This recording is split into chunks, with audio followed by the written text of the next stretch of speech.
നിങ്ങളോട് ആരെങ്കിലും എത്തിയോ, സുഖമാണോ എന്നൊക്കെ അന്വേഷിക്കുന്നത്, നിങ്ങളുടെ അച്ഛനും അമ്മയും അല്ലാതെ ആരെങ്കിലുമൊക്കെ അത് അന്വേഷിക്കുന്നുണ്ടെങ്കിൽ സംശയം കൊണ്ടൊന്നും ആയിരിക്കില്ല കേട്ടോ. ഹലോ, നമസ്കാരം. ചില കൗൺസിലിംഗ് അനുഭവങ്ങളെ നമ്മളെ വല്ലാതെ ബുദ്ധിമുട്ടിക്കാറുണ്ട്. അത്തരത്തിലൊരു അനുഭവമാണ് നിങ്ങളോട് പറയാൻ പോകുന്നത്. അദ്ദേഹത്തിൻ്റെ ഓഫീസിൽ ഒരാൾ പറഞ്ഞു, സാറേ ഞങ്ങൾ നിങ്ങളുടെ കീഴിൽ ജോലി ചെയ്യുന്നതൊക്കെ ശരി തന്നെയാണ്, പക്ഷേ ഞങ്ങളുടെ പേഴ്സണൽ കാര്യങ്ങളിലൊന്നും ഇടപെടണ്ട, ഞങ്ങൾ എത്തിയില്ലേ ഇതൊന്നും സാർ അന്വേഷിക്കേണ്ട കാര്യമില്ല എന്ന് പറഞ്ഞു. സാറ് ഏതെങ്കിലും ഡോക്ടറെ കണ്ട് ചികിത്സ എടുക്കാൻ പറഞ്ഞു. അങ്ങനെ വന്നപ്പോഴേ ഇദ്ദേഹം എന്നെ കാണാനായിട്ട് വന്നത്. നമ്മുടെയൊക്കെ ഓഫീസുകളിൽ ഇത്തരം സ്വഭാവമുള്ള ചില ആളുകളെ കാണാറുണ്ട്. നമ്മളവരെ സംശയരോഗി, സംശയദൃഷ്ടിയുള്ളവരെന്നൊക്കെ ചിലപ്പോൾ പറയാം. ചിലരങ്ങനെയുണ്ട് കേട്ടോ, സംശയത്തിൽ ചോദിക്കുന്നവരുണ്ട്. ഈ മനുഷ്യനെ പറ്റി നമുക്കൊന്ന് കേൾക്കാം. ഞാൻ പറഞ്ഞു, നിങ്ങളുടെ ബാല്യകാലം മുതൽ എനിക്ക് കേൾക്കാൻ ആഗ്രഹമുണ്ട്, പറയാമോ എന്ന് ചോദിച്ചു. ഞങ്ങൾ വളരെ ഫ്രണ്ട്സായി കുറച്ച് സമയം കൊണ്ട്. അദ്ദേഹത്തിൻ്റെ അനുഭവം പറയാൻ തുടങ്ങി. ഇദ്ദേഹത്തിൻ്റെ മാതാപിതാക്കളൊരു ഇൻ്റർകാസ്റ്റ് മാരേജുകാരായിരുന്നു. അങ്ങനെ സന്തോഷത്തോടെ മൂത്ത മകനായി ഇദ്ദേഹം ജനിക്കുന്നു. കുറച്ച് കാലങ്ങൾ കഴിഞ്ഞ് ഒരു ചെറിയ അനിയത്തിക്കുട്ടിയോടെ ഉണ്ടാകുന്നു. അദ്ദേഹം ഏറ്റവും എക്സൈറ്റഡായി. അദ്ദേഹത്തിന് അന്ന് 4 വയസ്സെന്തോ കഴിഞ്ഞതേ ഉള്ളൂ. അപ്പോഴും ഇദ്ദേഹത്തിന് ഭയങ്കര ഇഷ്ടമായിരുന്നു അദ്ദേഹത്തിൻ്റെ അനിയത്തിക്കുട്ടിയെ. മാതാപിതാക്കളോട് ചേർന്ന് നടക്കുക, ചേർന്നിരിക്കുക. കാരണം അധികം ബന്ധുക്കളൊന്നുമില്ലല്ലോ അച്ഛനും അമ്മയും. കാരണം ഇൻ്റർകാസ്റ്റ് ആയതുകൊണ്ട് പലരും ഒഴിവാക്കി നിർത്തിയിരിക്കുന്ന സാഹചര്യമായിരുന്നു. മകളുടെ ജനനത്തോടുകൂടി ഇവരുടെ കുടുംബക്കാരെല്ലാം ഇവരെ തേടി വരാനും ഇവരുമായിട്ട് അടുത്തിടപഴകാനും സ്നേഹത്തോടെ ജീവിക്കാനൊക്കെ തുടങ്ങി. അങ്ങനെ കുറച്ച് കാലം ഇവർ ബിസിനസ്സും കാര്യങ്ങളൊക്കെ ആയിട്ട് ഇവരുടെ അമ്മയുടെ നാട്ടിൽ പോയി താമസിക്കാൻ തുടങ്ങി. വളരെ സന്തോഷത്തോടു കൂടി ആ കുടുംബം മുന്നോട്ട് പോകുന്നതിൻ്റെ ഇടയിൽ ഒരു ദിവസം ഇവനെ വീട്ടിലിരുത്തിയിട്ട് പറഞ്ഞു, ഞങ്ങൾ കുറച്ച് സാധനങ്ങൾ വാങ്ങാൻ ടൗണിൽ പോവുകയാണ്, പോയിട്ട് വരുമ്പോൾ മോന് ഞങ്ങൾ കളിപ്പാട്ടമെല്ലാം വാങ്ങിയിട്ട് വരാം എന്ന് പറഞ്ഞു വെച്ചിട്ട് ചെറിയ അവളെയും കൊണ്ട് ഇവർ ടൗണിലേക്ക് പോയി.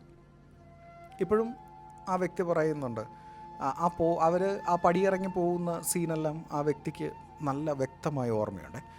ഇവർ തിരിച്ചു വരുന്ന സമയമൊക്കെ കഴിഞ്ഞപ്പോഴത്തേക്ക് ഇവന് വെപ്രാളമായി. അപ്പം നോക്കാൻ നേരമുണ്ട് വീടിൻ്റെ മുമ്പിലൊക്കെ ഓരോരുത്തരൊക്കെ വന്ന് നിൽക്കാൻ തുടങ്ങുന്നു.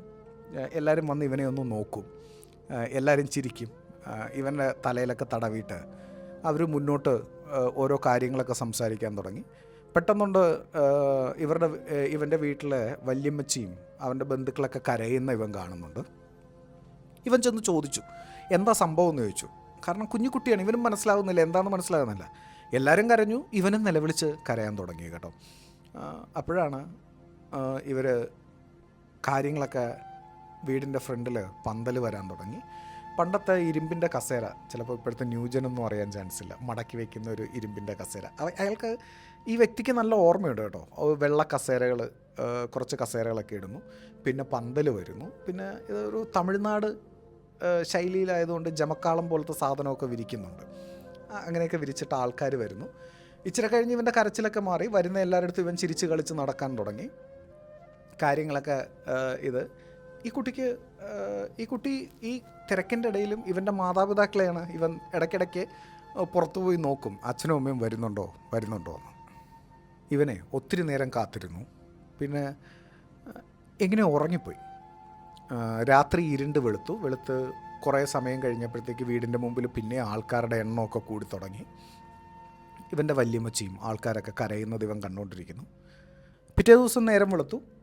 ഈ കുട്ടി എഴുന്നേറ്റ് നോക്കുമ്പോൾ എല്ലാവരും കരച്ചിലാണ്, ഭയങ്കര കരച്ചിലാണ്. അപ്പോഴിവൻ അച്ഛനും അമ്മയൊക്കെ നോക്കുകയാണ് ചുറ്റും, അവരെ ആരെയും കാണുന്നില്ല. ഇവൻ വളരെ ആകാംക്ഷയോടെ പിന്നെയും പോയി പുറത്ത് നോക്കും. അപ്പോൾ അവൻ വിചാരിച്ചു ദൂരെ എവിടെയെങ്കിലും പോയതായിരിക്കും, ഇപ്പോൾ വരും എന്നുള്ള പ്രതീക്ഷയിൽ ആ പയ്യൻ നിൽക്കുക. അപ്പോൾ വീട്ടുമുറ്റത്തേക്കൊരു വെള്ള വാൻ വന്നു. ഇവൻ എന്ത് ചെയ്യുന്നു, വാൻ കണ്ട സന്തോഷത്തിൽ വാനിൻ്റെ അടുത്തേക്ക് ഓടി. ഇവൻ നോക്കുമ്പോൾ 3 വെളുത്ത തുണിക്കെട്ട് എല്ലാവരും കൂടി ചുമന്നു കൊണ്ടുവന്ന് ആ പന്തലിൻ്റെ നടുക്ക് വെച്ചു. അവൻ നോക്കുമ്പോഴേ അവൻ്റെ അച്ഛനെയും അമ്മയും അനുജത്തെയും വെള്ള പൊതിഞ്ഞു വെച്ചിട്ടുണ്ട്. അവനും ഉണ്ടല്ലോ ഈ എല്ലാവരുടെയും കൂടെ നിന്ന് നിലവിളിച്ച് അച്ഛനും അമ്മയൊക്കെ കെട്ടിപ്പിടിച്ച് കരയാൻ തുടങ്ങി.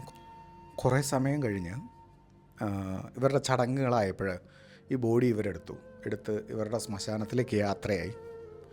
ഈ കുഞ്ഞ് അതിന് വേണ്ട ചടങ്ങുകളെല്ലാം അവിടെ ചെയ്തു. എല്ലാവരോടും അവൻ ചോദിച്ചു, എന്താ എൻ്റെ അച്ഛനും അമ്മയും അനിയത്തിയും തിരിച്ചു കൊണ്ടുവരാത്തതെന്ന്. അപ്പോൾ പറഞ്ഞു, മുറിവൊക്കെ ഉണങ്ങി കഴിയുമ്പോൾ അച്ഛനും അമ്മയും അനിയത്തിയും വരും, മോൻ പൊയ്ക്കോ എന്ന് പറഞ്ഞിട്ട് എല്ലാവരും അവനെ അവിടെ നിന്ന് കൂട്ടിക്കൊണ്ടുവന്നു ഒരുവിധം. പിന്നെ ഉണ്ടല്ലോ ഈ കുട്ടി പ്രതീക്ഷയോടെ അവൻ്റെ അച്ഛനും അമ്മയും മടങ്ങി വരുന്നതിന് വേണ്ടി എല്ലാ ദിവസവും കാത്തിരിക്കും. ആ പുള്ളി അനുഭവിക്കുന്ന മാനസിക ബുദ്ധിമുട്ടിൻ്റെ ആഴം എനിക്ക് മനസ്സിലായി.